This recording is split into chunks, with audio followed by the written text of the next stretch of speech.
In the interior of the state of Rio de Janeiro, about 300 kilometers from the capital, in the city of Itaperuna, a brutal crime caught the attention of the entire country. A 14-year-old teenager called his paternal grandmother last Sunday, the 22nd, saying that his parents had left home and hadn't returned. He said that his younger brother, only 13 years old, had swallowed a piece of glass that had been put in his mouth. So, faced with that situation, the parents took the child to the hospital using a ride-hailing car. But according to the boy, they hadn't returned home since then. The grandmother, very worried, went to the family's residence. There, she found her grandson alone, and without getting clear information, she decided to report the family's disappearance to the civil police. And that's how a shocking crime began to be uncovered. Even after all this time working on criminal cases, look, there are still cases that scare me. Because the mind of some people, just like that, the person is living their life normal, and then suddenly, as if someone flipped a switch, a button, they go into some kind of chemical reaction, and their mind dissolves into evil and a lot of coldness, into cowardly plans, into attempts to escape the consequences. This is an important point. In this context, last Saturday, a teenager was at the center of a disturbing case in Rio de Janeiro, discovered yesterday, the 25th. We've reviewed all known information and I'm presenting it to you. I'm Marcos Campos. Welcome everyone. Please, I kindly ask for your like or your comment, even if it's just an emoji. If you can, become a member of the channel because you really help me a lot to produce content. And you also get early access to these channel productions, as well as to our exclusive group on WhatsApp. Deal? Messages sent. Let's get to the facts.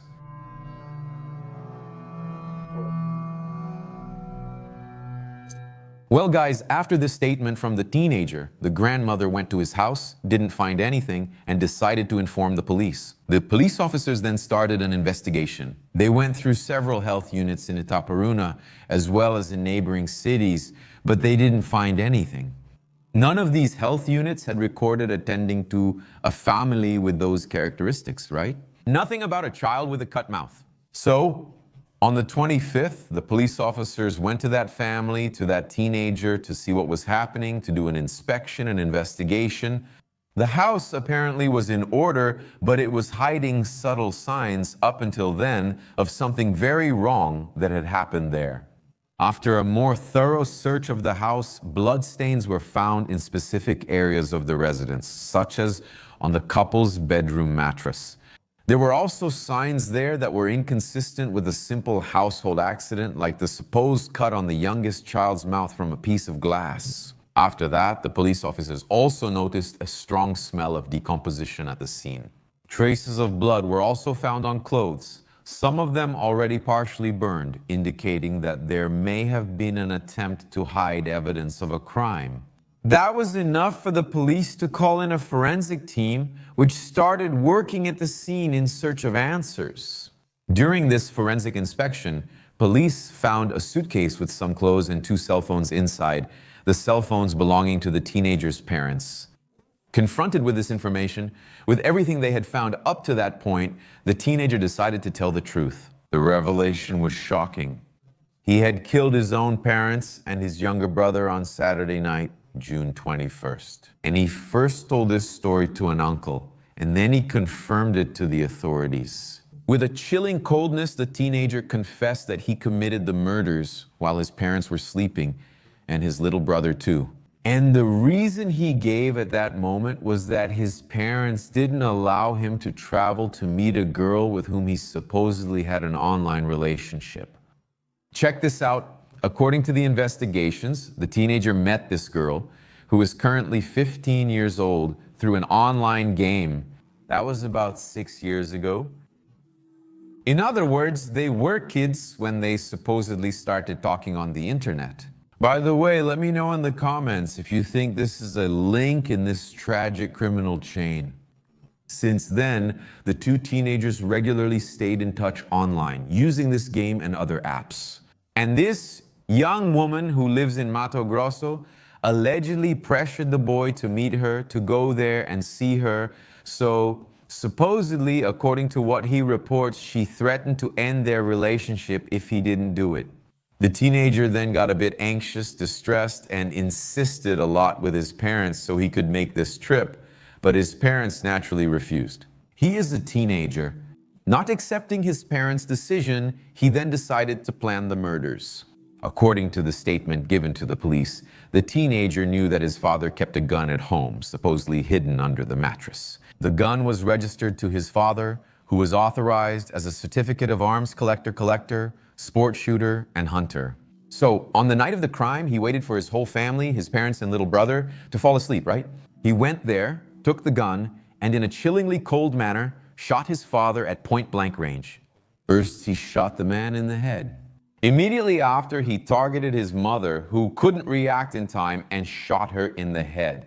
As if that wasn't enough in a criminal disturbed act, basically, right? He leaves his parents' room and goes toward his 3-year-old little brother's room and gets there. He also shoots the child point-blank in the neck. When he was asked about the reason for this barbarity of taking his little brother's life, he replied that he didn't want the child to grow up without their parents. It seems like a flash, at least let's say, of awareness of what he was doing there, doesn't it? Well, after the murders, the teenager dragged the bodies to the backyard of the house. And at the back of that yard, there was a cistern. He organized himself, threw the bodies into the cistern, closed the lid, and hid the corpses for a few days. And during all that time, the teenager stayed in the house, keeping up the appearance, let's say, of normality. He was inside the house where he had just committed a massacre, living as if nothing had happened. He even cleaned up some parts of the crime scene. Another moment, I would say, of awareness of the mess he had made, right? If he's cleaning up, he's just covering himself. Don't you agree? Make it seem like nothing happened and the parents just vanished, right? That's a key point, isn't it? Within the context of a crime like this, he used some chemicals there, those things we've already seen in several criminal cases, right? He tried to burn the clothes, which had blood stains on them, hid objects that could link him to this triple homicide. Why mention this flash of conscience? The movie Little Brother Can't Grow Up Without Parents? Am I going to burn the clothes, hide the body, clean the house? Because later you can't claim you were just having a breakdown and didn't know what was happening, right? Well, when he was taken to the police station, the teenager showed calmness and no sign of remorse. The officers reported that he spoke in a cold, very objective manner. And he said he would do it all over again, describing each step of the crime in great detail. In the statements this teenager gave, he also mentioned that he had packed a suitcase with clothes and his parents' cell phones, intending to run away. Objects that were recovered, right, as we saw. The police are still investigating whether he acted alone or not, if he was influenced by someone, right? If this girl really exists, if she has any role in everything that happened, right? Who maintained this virtual relationship? So there are several points that still need to be clarified, but there is a confession, right? And there are many links, right, that are coming together to form this crime. And during the investigation, the police also discovered that this boy had also searched on the internet. Check out how to withdraw a deceased person's severance indemnity fund. He reportedly said his father had around 33,000 reais in a severance fund. And this clearly raised the suspicion that the guy's crime could also have had a financial motivation. Besides this desire to travel to Mato Grosso to meet the girl he was talking to on the internet. There's a connection, right? How could he travel if his parents wouldn't allow it? He planned to kill his parents so he could leave, but how would he go? It was all set up. Some important elements there need clarification, right? Well, the civil police of Mato Grosso were called in to locate and question this teenager involved in the supposed online relationship, but there is still no official information about that yet, okay? Reminder, I'm recording this case on the 26th. It was discovered yesterday, June 25, though. Images shared on social media, folks, show a family that seems to be happy. Antonio Carlos Teixeira, the father, was a nurse and sport shooting enthusiast. The mother of the teenage boy, the teenage killer, Inália Teixeira, was a hairdresser and used social media as a hobby to show her affection for her family, her husband, and her children. The youngest son, Antonio Filho, nicknamed Toninho, was only 3 years old, as I mentioned to you. And the discovery of the crime, as expected, caused a great commotion throughout the entire city. Neighbors, family members, and local residents were shocked to learn that right there near them, there was someone capable of such an atrocity. National media quickly reported the case, making it a highly publicized episode. The teen was taken into custody. He is charged with an infraction similar to triple homicide with double aggravation, using methods that prevented the sleeping victims from defending themselves and for a trivial motive. The use of a firearm was also considered an aggravating factor. In plain terms, folks, we have one of the most cowardly triple homicides, killing people while they're sleeping. The parents, the little 3-year-old brother, it's completely terrifying, the coldness, the capability of this young man, isn't it? Although these crimes are serious, Brazilian law requires that adolescents under 18 be held accountable under the Child and Adolescent Statute, He can serve up to 3 years in juvenile detention, and upon adulthood, it's kind of like his debt is paid, right? That's what the law says. Whether that's actually going to happen, we can't know, right? Because we're already tired of hearing about all these things. And I can't say how things would be if later on there's a report that says he has some kind of disorder, right? That makes it impossible for him to live in society and endangers others. I don't know how that will play out. What I'm saying here is all based on what the police released about the teenager's coldness when describing the atrocity he committed. So, it makes us think there's something unusual there, right? The authorities are still investigating, right? They're analyzing the teenager's message history, looking for evidence to confirm whether there was any direct encouragement from that girl or anyone else. A detailed psychological evaluation of the teenager was also requested to understand his emotional profile and what could have actually motivated such brutality. He still hasn't shown any remorse. The coldness with which he acted, according to investigators, is one of the most shocking and frightening elements of the case.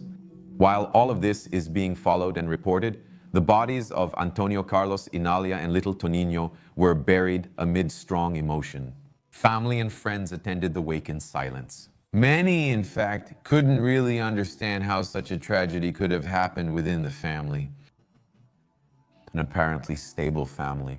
Detailed forensic reports are being produced, and the analysis of the digital content from the parents and the teenagers' devices should bring new elements to the investigation. The expectation is that in the coming months, the Public Prosecutor's Office will file a formal complaint based on the civil police reports and determine the continuation of the teenage murderer's detention. And I decided to bring this case, which is very recent, to you because there are other horrible crimes with many similarities.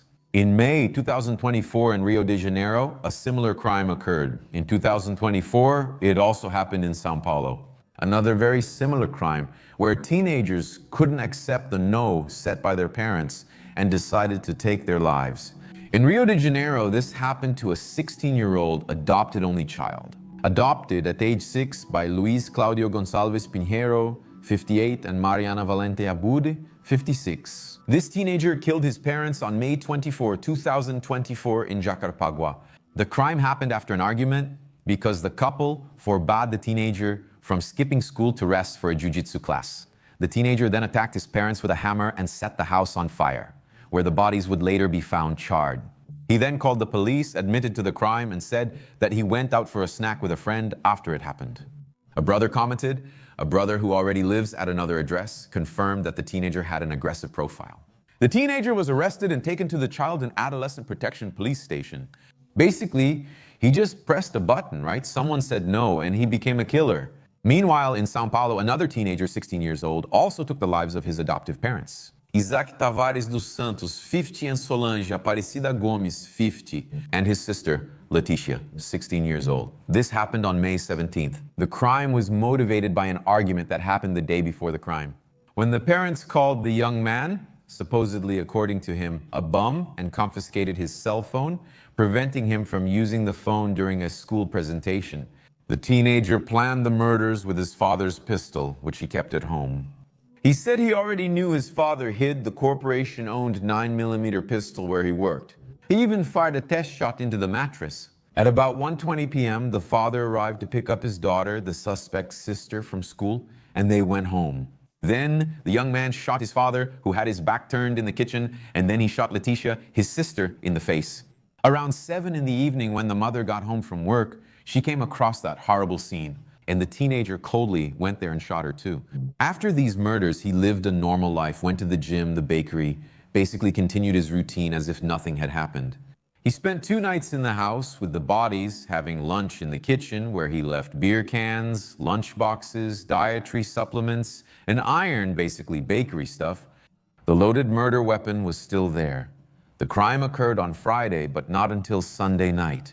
He called the police and confessed. He even stated in a kind of Joker-like act. He stabbed his mother with a kitchen knife after she was dead because he was still angry. He stated that he didn't regret what he had done and would do it again. That rage, that doesn't cool down. That rage that shows the person is far from normal, so they need to be locked up, right? Who can guarantee it won't happen again?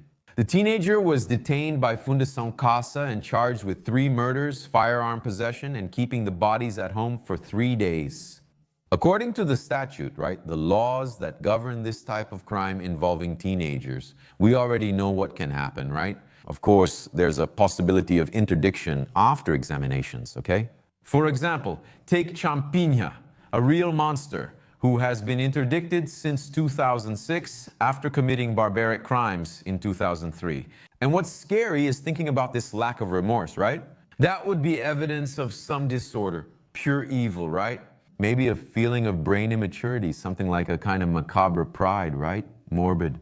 But there's one more case I'd like to mention here because it differs from the Brazilian cases in the way the consequences happen. Look, I think many of you may have already heard about or followed the case of Carly Gregg, a 15-year-old American girl. Here's the thing, right? We already know the name of the killer. Here, for example, someone can serve 3 years, get out, and you wouldn't know you're living with a killer. I know the law forbids it and all. I'm not questioning that, but it's something that's at least questionable, right? If you disagree or agree, that's fine. I'm just proposing a reflection here, okay? Very well, this teenager here, Carly Gregg, she was sentenced to life in prison in the United States with no possibility of parole. That's right. This happened after she took her mother's life by shooting her. Her mother, Ashley Smiley, 40 years old, in Mississippi, United States. The case occurred on March 19 last year, and by September, she had been tried and convicted. The crime was filmed in a style just like that movie, The Purge. The girl came in and simply shot her mother 3 times, just like it was a video game. The mother, who was 40 years old, obviously lost her life, and the girl at 15 will stay in prison until she dies. I'd actually like to know what you all think about this. Comment here for me. Someone might even say, right, that it's too much. But look at the elements of this crime, which are very similar to Brazilian cases, okay? If you look closer, Brazilian cases are even more cruel because in the first case I mentioned, right, that happened. It was discovered yesterday. The boy killed his sleeping parents and 3-year-old brother. With Carly, the mother was awake in the house doing chores and came in to do it.